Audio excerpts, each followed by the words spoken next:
At heto naman po ang ginagawa ko bago pumasok. Siyempre, iinit muna tayo ng ulam na babaunin natin. Bali, niluto ko na po nung isang araw to. Kaya yung kalahati, ibabaon ko. Yung kalahati naman po, uulamin ko rito. Siyempre, pinoportion ko na po kasi yung pagkain ko dahil nagtitipid po ako eh. At heto nga po't kakain na tayo. At yung guyabano po na yan, diyan ko lang nakuha sa tabi-tabi dyan. Nabubulok lang po kasi walang nakain. Kaya ako na lang po kumukuha.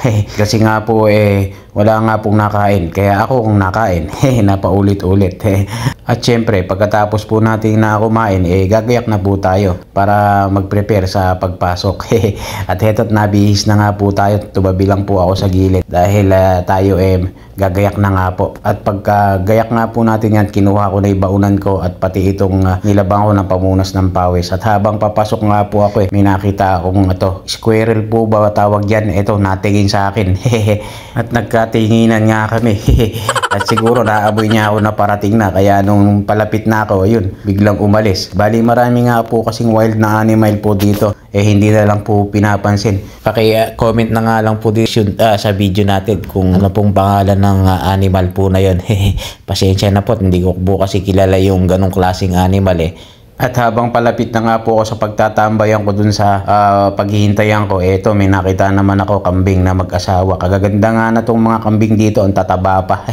Mga nakakawala lang po dyan. Mag-asawa siguro yun at buntis pa yung isa. At andito na nga po tayo sa aming restaurant. Bali dito nga po ako dumaan sa may kabilang area, sa may mga hotel na tinutuluyan ng mga ibang tourists. Dahil nagpaparent nga din po kami ng mga bahay po dito.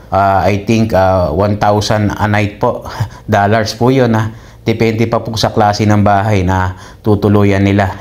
Bali may event po kasi kami dito ng mga panahon po na yan, kaya maaga po akong pumasok. Dahil maaga nga po akong pinapasok ng aming social. Kung makita nyo nga po, meron pa nga pong padisco dyan sa harapan. Kumbaga parang pinaka-party-party po nila na gaganapin po mamaya, kaya meron band doon or may DJ sa harapan.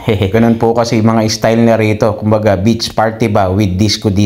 Siyempre hindi po natin pwedeng i-video yun dahil private nga po yun. Kasi nga po minsan sarado yung aming restaurant para lang po sa event po na yun, dahil gusto nila masolo nila yung resort.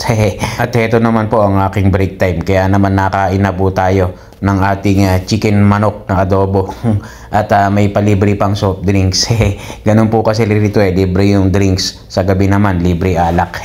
Pero yung pagkain nga po hindi, kaya po nabaon po ako. At hanggang dito na lang pala ang ating mini vlog. Hanggang sa susunod, love you all, mama chup chup. Mangantayon mga kabayan. Alright.